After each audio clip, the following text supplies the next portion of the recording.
The rain came down hard off Esquimalt Harbour.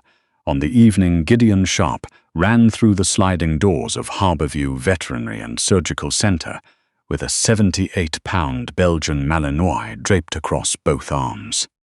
He wasn't carrying a man, but the way the Joint Task Force 2 Master Corporal moved through that fluorescent-lit lobby, jaw set, eyes straight ahead, breath coming in controlled bursts from a sprint across the rain-slicked parking lot, made it plain that the line between soldier and dog had blurred somewhere out on the water.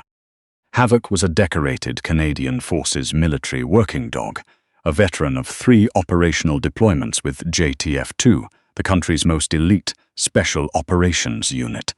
That evening, during a classified maritime clearance exercise off the southern coast of Vancouver Island, a training device had detonated ahead of schedule. Havoc had done what his training and his temperament both demanded.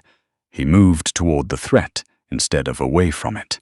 He'd shielded Sharpe's unit from the bulk of the blast. His hindquarters bore the consequence. Both rear legs showed severe trauma. His breathing was quick and shallow, and his dark eyes, usually sharp enough to read a room in seconds, were glassy and fixed on nothing at all. Gideon's voice cut through the waiting room like a field command. "Trauma team, right now." He hadn't finished the sentence before Isla Dempsey was already moving. Isla was 26 years old, Harbourview's senior critical care veterinary nurse, and someone who had not been surprised by a medical emergency in approximately 4 years. She'd grown up on a cattle farm outside Antigonish, Nova Scotia, where triage wasn't a protocol. It was the difference between a live animal and a dead one by morning. She'd moved west to study at the University of Victoria, stayed because the work kept finding her, and developed in those years something that could not be taught in any classroom: the capacity to project absolute calm under conditions that weren't calm at all. "On the gurney," she said, already gloved. "Keep his spine neutral. Don't let the hindquarters drop." She had an IV line established before Dr. Thomas Weir, the attending veterinarian, had finished scrubbing in. She called out Havoc's preliminary vitals in a low, measured stream: heart rate, respiratory rhythm, estimated blood loss, core temperature, while simultaneously prepping a pressure bandage for the left haunch. The whole assessment took under 2 minutes. She hadn't raised her voice once. The surgery lasted 7.5 hours. Dr. Weir repaired a fractured pelvis, controlled the internal bleeding, and extracted shrapnel fragments from the left haunch, with the careful patience of someone who understood that speed and precision were not always the same thing. What the surgery could not repair was the psychological damage.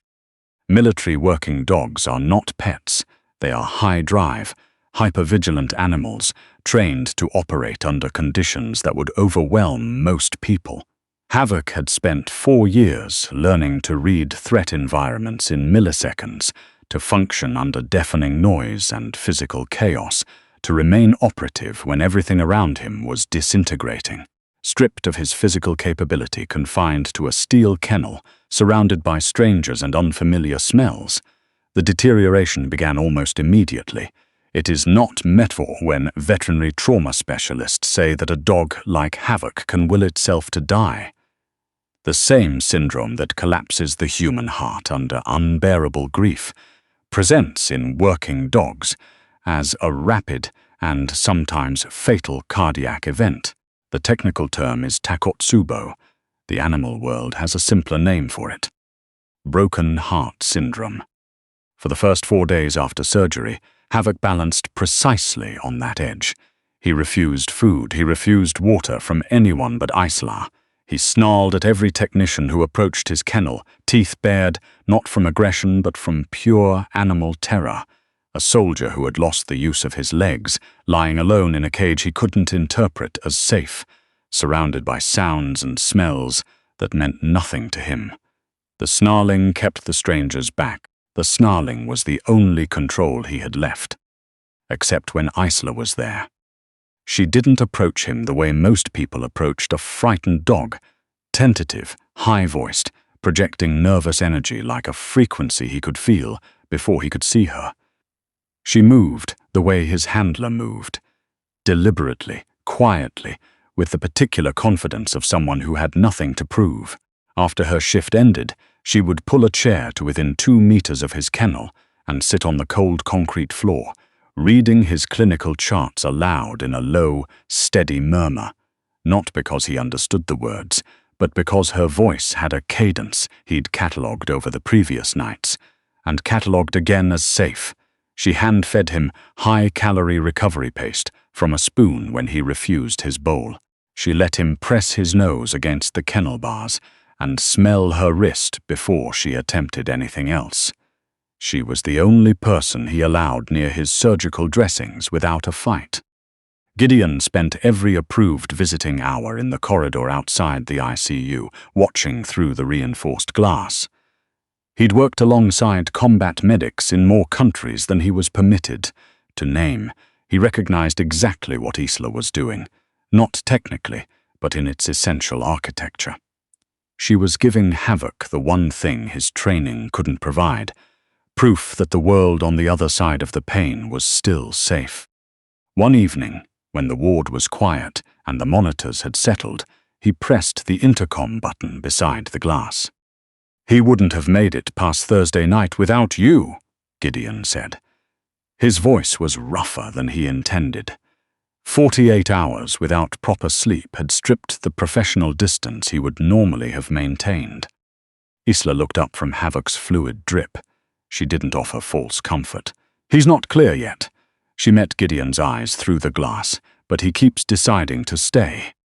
There was a pause, a beat longer than the conversation required. Neither of them acknowledged it. Isla looked back at the dog. Leonard Graves had been installed as Harborview's chief administrator 6 weeks earlier, when a Toronto-based private equity firm acquired the clinic as part of a broad portfolio of veterinary and specialty health facilities across British Columbia. Graves was not a clinician. He had an MBA he referenced with the frequency of a man who felt it needed defending, and a philosophy of operational efficiency that he applied to every institution he managed with the same blunt instrument, regardless of what that institution actually did. He wore tailored suits in a building that smelled of antiseptic and wet dog, and he walked the wards with a tablet under his arm and an expression that suggested the numbers were never quite satisfactory. On Thursday morning, 5 days after Havoc's surgery, he called Isla into his glass-walled office on the administrative floor. She stood across his desk in her scrubs, still holding the pen she'd been using to annotate Havoc's overnight chart. She did not sit down. "Miss Dempsey," Graves began, setting his tablet on the desk and lacing his fingers over it with the deliberateness of a man delivering a prepared verdict. "I've reviewed your time entries and the supply consumption logs from the critical care ward." Isla waited. "You have logged 22 hours of unauthorized overtime in the past 5 days. In addition, you have been sourcing silver alginate wound dressings for the military dog in Kennel 7, a premium product running approximately 4 times the cost of the standard sterile gauze authorized under his Department of National Defense insurance coverage. I want your explanation." "His wounds are prone to necrotic breakdown along the suture lines," Isla said. Her voice did not waver. "Standard gauze adheres to the granulation tissue and tears the surgical site on removal. Every dressing change is already a significant stress event for an animal his size and temperament. If the tissue breaks down, we're looking at secondary surgical intervention. That costs this facility more than every dressing I've ordered, combined." Graves tilted his head with the manner of someone acknowledging an argument they have no intention of engaging. "That may be clinically accurate. It is not the point of this conversation. The D&D reimbursement ceiling for this case is fixed. Every item you source outside standard protocol reduces this facility's margin on the case. I sent a written policy memo last month requiring administrative pre-approval for any supply usage outside the formulary." I read the memo, Isla said. I also know that if I had waited for your approval the night that Dog came in, he wouldn't have survived long enough to reach surgery. Graves removed his glasses and set them beside the tablet. Your clinical instincts are not the issue, Miss Dempsey. Your consistent disregard for administrative process is the unauthorized overtime, the non-compliant supply usage, the hours you spend on the floor of the ICU after your shift ends. These constitute a pattern of insubordination this facility cannot continue to absorb. Effective immediately, your employment is terminated. Return your badge to reception. Security will accompany you to collect your personal belongings. Isla was quiet for a moment, not from shock. She had known in some peripheral part of her clinical mind that this conversation was coming. Havoc won't allow the junior technicians near his dressings, she said evenly. He barely tolerates Dr. Weir. If you remove me from his care right now, he will regress into acute cardiac distress. He could die. Harborview has a full complement of qualified staff, Graves said, already returning his attention to the tablet. We will manage. You don't understand what you're doing. Thank you for your service, Miss Dempsey. 14 minutes later, Isla was standing in the rain behind the facility. No lanyard, no access card, a plastic bag with her stethoscope and her coffee mug, and a photograph of her family's farm. The rain came down in steady sheets off the harbor. From the ventilation grates low on the building's exterior wall, barely audible through the downpour, came a sound she would carry with her for weeks afterward. A long, low keening from somewhere deep inside the ICU wing. Not quite a howl, something older and more desolate than a howl. Havoc knew she was gone. The decline was faster than anyone had expected, and Dr. Weir had expected it badly. By the following morning, 16 hours after Isla's termination, Havoc had ripped out his own IV line. When the junior technician on shift reached into the kennel to re-establish it, he snapped. He didn't make contact, but the precision of the movement, the absolute conviction behind it, sent her stumbling backward into a supply cart. The crash was enormous in the quiet of the ICU. Something in Havoc's nervous system processed it as a threat event. He pressed himself into the furthest corner of his kennel, trembling, emitting a low and continuous growl that vibrated through the steel floor of the cage. He hadn't touched water. His temperature was spiking. His gums had gone pale. Dr. Weir told Graves in the hallway outside the ward that the dog was developing stress-induced cardiomyopathy, that sedating an animal already in cardiac distress carried its own lethal risks, that the only person who had demonstrated consistent success with this particular patient was no longer in the building. Graves said, "Sedate him." Then the outer doors of the ward opened, and Gideon Sharpe walked in. He'd been on base for 48 hours, completing the after-action documentation on the training incident. He'd returned to Harborview expecting to find Havoc eating on his own, perhaps tolerating the technicians. Instead, he found dried blood on the ICU floor from the torn IV line, a visibly shaken Dr. Weir, a dog pressed into the corner of his kennel, with the expression of something wild and cornered, and Leonard Graves standing in the hallway with his arms folded and his tablet under his arm. Gideon stopped. He looked at the blood on the floor. He looked through the kennel glass at Havoc. Then he looked at Graves. "Where is Isla Dempsey?" The silence lasted 4 seconds. Dr. Weir answered without looking at Graves. "She was let go yesterday. Budget matter." The quality of the room changed in a way that was difficult to name and impossible to miss. It wasn't that Gideon raised his voice or altered his posture. It was subtler than that, the kind of thing people who've spent time near soldiers learn to recognize as the moment a person stops being a civilian and becomes something with a different internal architecture entirely. "You're going to call her," Gideon said to Graves. His voice was extremely quiet. The quietness of it was the part that registered. "You're going to call Isla Dempsey right now and bring her back here." Graves straightened. Corporate authority had always been sufficient armor. He was about to encounter its limits. "This is a private medical facility, Master Corporal. Your animal is a danger to my staff. If sedation fails, I will be arranging transfer to a county facility." Gideon looked at Dr. Weir and the two technicians near the door. "Anyone who isn't Graves, please step out." Graves opened his mouth. "You have absolutely no authority." "I'm asking," Gideon said, "not ordering." They filed out. Whatever they saw in his face was persuasive enough. From his cargo pocket, Gideon removed a coil of military paracord. He threaded it through the Ward C door handles with the efficiency of someone who had performed the action many times under worse conditions, knotted it twice, dragged a steel treatment table across the floor, and wedged it against the door at an angle. He pulled a chair to within 2 meters of Havoc's kennel and sat down. He kept his voice low, his movements deliberate, projecting the single message he needed the dog to receive. "I'm here, you're not alone." Graves had gone the color of old chalk. "This is false imprisonment. I'm calling the RCMP." "Good," Gideon said, his eyes on Havoc. "Call them, explain the situation. See how it plays for a private equity firm that fired a military trauma nurse over bandage costs while a decorated war dog went into cardiac failure." Graves was already dialing. 3 RCMP cruisers became 6 within 20 minutes. A crisis negotiation unit established a mobile post in the parking lot, its radio traffic cutting through the rain.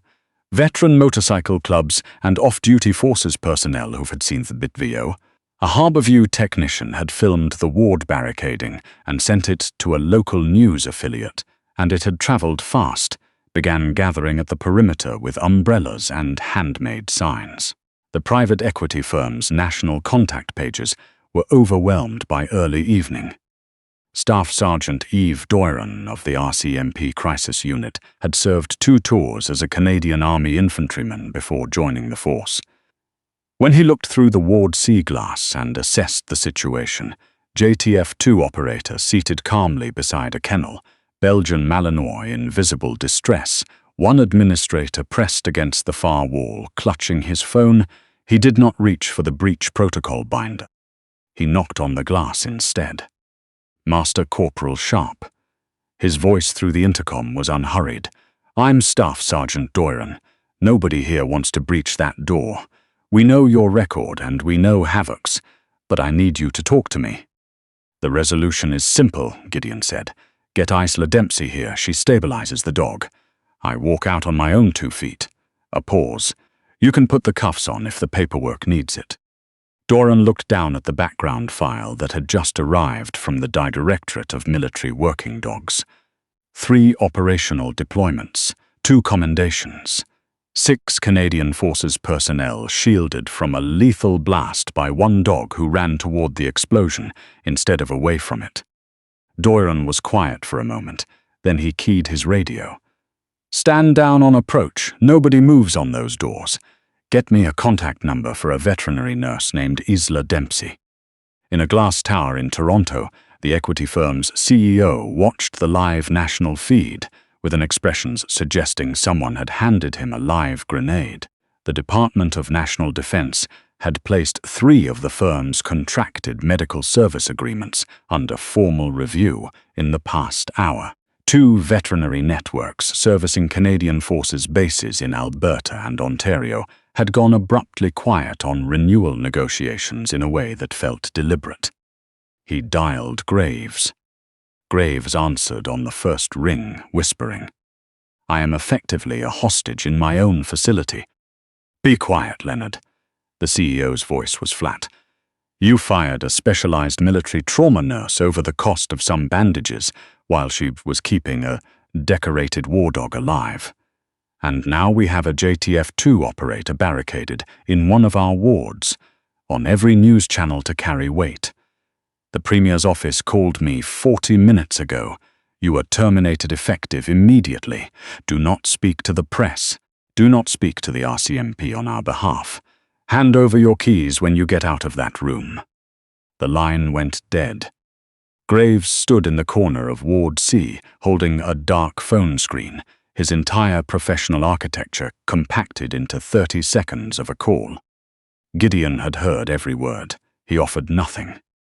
Outside, the sea of RCMP blue parted. Staff Sergeant Doiron stepped forward. Beside him, soaked through, still catching her breath from 3 flights of stairs and a sprint across the parking lot, was Isla Dempsey. She hadn't stopped for a jacket. Across the ward, inside the kennel, Havoc's ears moved. It was the first voluntary movement he'd made in hours. His head, resting heavily on his pale, bloodless paws, lifted a fraction of an inch, just a fraction. Gideon stood up. Everything that had held the room taut for 2 hours dissolved in about 3 seconds, replaced by the particular quality of relief that a person allows themselves only when the crisis has definitively broken. "Open the doors, Master Corporal," Doiron said through the intercom. "Former 2nd Battalion, RCR, no tactical entry. You have my word." Gideon pulled a knife from his pocket. The officers outside the glass flinched in unison. He cut the paracord in 3 clean strokes, shoved the treatment table aside, and pushed the doors open. Isla didn't wait for anyone. She went past Doiron, past the medical staff, past Graves without so much as a glance, and dropped to her knees in front of Havoc's kennel on the blood-stained concrete floor. "Hey, bud," she said in the same low, even voice she'd used for 4 nights of floor-sitting. "I'm right here. I'm not going anywhere." Havoc bared his teeth. Pure instinct. Not malice, but the raw animal reaction of a creature who had been overwhelmed past its limit for 18 hours. Gideon took a step forward. Isla raised one hand without looking at him. "He doesn't know where he is right now," she said quietly. "Give me a minute." She pressed her forehead against the cold steel bars of the kennel. She began to hum, the same low rhythmic cadence she'd found on the first overnight shift. Not quite a song, more the kind of sound a body knows before the mind catches up. On the external monitor, Havoc's heart rate registered in real time, elevated, still dangerous. "Stand down, Havoc," she murmured. "Mission's done. You did your job. You're safe." The growl faded by degrees, slowly, agonizingly, with the particular reluctance of a creature that had held itself together through sheer will for too long. Havoc moved. He dragged himself those few centimeters forward on his wrapped and battered legs.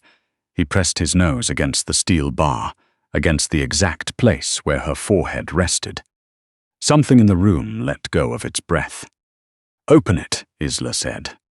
Dr. Weir opened the kennel. Isla slipped inside. She didn't restrain him. She simply wrapped her arms around the thick, trembling neck of the dog who had run toward an explosion to shield the people he worked with, and held on. She pressed her face into his coarse fur and felt his breathing begin, very slowly, to find a different rhythm. "Propofol and IV fluids, Dr. Weir," she said, muffled, one hand already extending behind her. "Let's get his blood pressure down." She worked with one arm and half her attention, while the other half stayed entirely on Havoc. She found the vein in a single pass. She talked to him continuously, not for comfort, but because she knew he needed the anchor of her voice while the medication did its work. The cardiac alarm that had been sounding in short, urgent intervals slowed, again, settled into a long, steady, ordinary rhythm. The crisis was over. Gideon had slid down the wall beside the kennel while Isla worked. He was sitting on the floor now, forearms on his knees, head bowed. He was not the kind of man who showed much, and he was not showing much now. Only the simple, physical fact of a person returning to their own body after 2 hours of holding everything very still. Doiron crossed the room to Graves. "The firm confirmed your termination in writing to our commander at 1840, he said. "I'd take the rear exit. There are upwards of 300 people at the front perimeter who've been following this on their phones." Graves didn't say anything. He walked out of Ward C with his tablet and his briefcase and his suit, and he didn't come back. Doiron turned to Gideon. The Master Corporal looked up and extended his wrists. Doiron took out his notebook, consulted it with deliberate thoroughness. "According to my report," he said, "I responded to a call involving an aggressive animal in a medical facility. Upon arrival, I found a Canadian Forces operator assisting the medical team in securing the ward to prevent injury to staff and patient. The situation was resolved once the specialist care provider arrived, and the animal was safely stabilized. No individuals were detained." He met Gideon's eyes. "Accurate." Gideon lowered his wrists slowly. "Accurate." "Good." Doiron pocketed the notebook. "Former 2nd Battalion to current JTF. Get your dog well. That's an order." He walked out. Whatever went into the formal incident report, none of it ever produced charges. The private equity firm moved quickly. Isla Dempsey was reinstated within 48 hours, accompanied by a formal written apology and a promotion to Director of Critical Care, a newly created position, giving her full clinical autonomy over the specialized trauma ward and authority over supply procurement without administrative pre-approval. The firm made a substantial public donation to the Canadian Military Working Dog Service Rehabilitation Fund, the size calculated with some obvious precision toward a specific outcome, though the money went where it was needed regardless.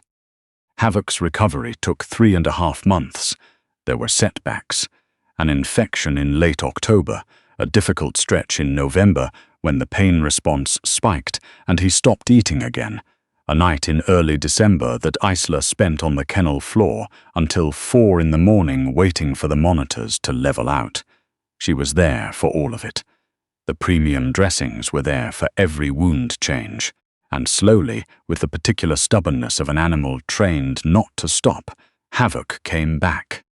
His official retirement from the Canadian Forces Military Working Dog Program was processed on a clear Thursday morning in late January under the grey-blue Pacific sky that was Esquimaux's particular brand of winter light. Gideon arrived in his formal dress uniform. Harborview's staff gathered at the front entrance without anyone organizing it. Word had simply moved through the building, and people wanted to be there. Havoc walked out with a slight hitch in his back left leg that the surgical team said would likely always remain. His head was up, his ears were forward. He moved like a dog that had decided the limp was a minor administrative matter. Isla stood in the doorway where she'd watched them arrive that first rain-soaked evening, and she kept her expression steady until she couldn't, and then she stopped trying. Before Gideon reached his truck, he stopped, turned. And the Master Corporal, this lean, deliberate, intensely private man who had spent his career performing extraordinary things in classified locations and accepting no recognition for any of it, came to full attention and rendered a formal military salute to the veterinary nurse standing in the doorway. Isla put her hand over her heart. She stood there until the truck was gone around the corner and the sound of it had faded into the ordinary noise of a January morning. A colleague asked her later what she had been thinking, standing there like that. She said she wasn't sure she'd been thinking anything at all, that there was something about that moment. The dog walking out on legs that had nearly killed him, and the soldier who had laced a door shut with paracord over the cost of a few bandages, and whatever had passed between all of them in those long weeks of sitting on cold concrete floors and watching monitors and refusing to leave, that didn't resolve neatly into words. Some things didn't need to. They just required someone to show up and refuse to go. That, she thought, was probably enough.